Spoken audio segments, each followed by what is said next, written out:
Hello everyone, in this video I'm going to show you how to make all TikTok videos private at once.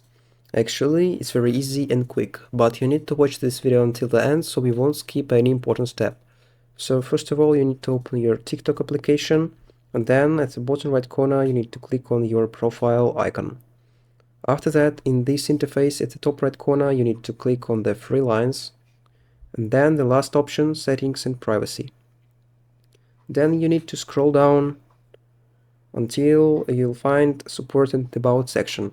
You need to click on the first option, report a problem. After that, in this interface you need to scroll down and then you need to click on the last button, chat with us. So in this interface you need to click on the text bar and type report a problem.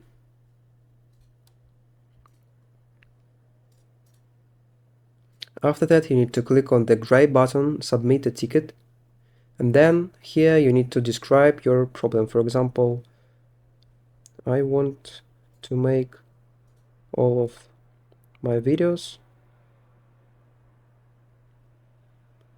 private at once. Help me. And then you need to click on the red button, submit. After that, TikTok support will receive your message a few days.